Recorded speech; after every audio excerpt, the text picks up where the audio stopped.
Cameraman জলদি focus করো। কারো বউ নাই? বউ যে নাই বলতে হবে তো, বউ নাই।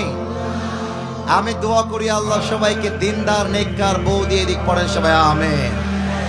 আমি আমার একটা ওয়াজে বলেছিলাম, শীতকালে যার বাড়িতে বউ নাই তার বাড়িতে কিছুই নাই। আমার শীতকালে কম্বল দিয়ে শীত দূর হবে না, ল্যাপ দিয়ে শীত দূর হবে না। আমার বাড়িতে আমার জন্য বইয়ের দরকার। যুবক ভাই আমার, আব্বা বোঝে না, আব্বা বোঝে না। ভিডিওটি ভালো লাগলে সাবস্ক্রাইব করে আমাদের পাশেই থাকুন। ধন্যবাদ। আমার পাও কেটে গেছে, আমার হাতও কেটে দিয়েছে। এত মারামারি ছেলে পেলে যে কি পাগল। মানে আজকে এখানে আসতে গিয়ে আমার জীবনের উপর দিয়ে আমাকে আসতে হয়েছে।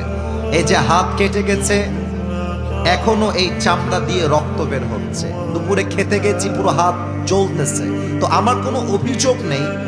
আমার কথা হচ্ছে একটা, দেখেন প্রিয় ভাইয়েরা, আমি যেটা বলবো খুব সিরিয়াস হয়ে শুনবেন। Don't take it as a funny subject, মজা হিসেবে নেবেন না। মাথায় রাখবেন, আমি আসিফ হুজুরকে দেখে সেলফি তোলার মারামারি ঠিক আছে, মেনে নিলাম, এটা ভালোবাসা। আমি আসিফ হুজুরকে দেখতে মনে চায়, মেনে নিলাম, এটা ভালোবাসা। তবে এই ভালোবাসা জাস্ট মাঠ পর্যন্ত রাখতে হবে না। এই ভালোবাসা আগামী পার্লামেন্ট পর্যন্ত পৌঁছায় দেওয়া লাগবে। আমরা আমাদের ফেসবুকে পোস্টে ক্যাপশন লিখি, এটা কোরআনের ভালোবাসা, এটা ইসলামের ভালোবাসা, এটা আলেমদের প্রতি মানুষের ভালোবাসা। এই ভালোবাসা জাস্ট মাঠে রাখলে হবে না, আগামীতে ভোটের মাধ্যমে আল্লাহর জমিনে কোরআনের পার্লামেন্ট দিয়ে দেশ চালাতে হবে। আপনারা কি দ্বিমত না একমত?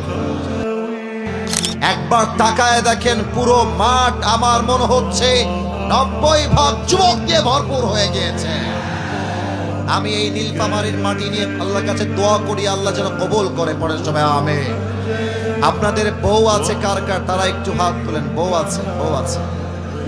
আচ্ছা, আপনাদের বউ আছে, অনেকের বউ আছে, হাত নামান। আচ্ছা, এবার কপাল পোড়া যারা বউটো কেউ নাই, তারা একটু হাত তোলো সবাই। কপাল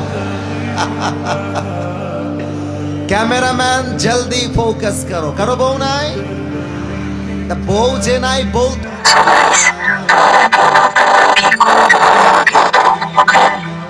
দিয়ে দিক। পড়েন সবাই আমিন।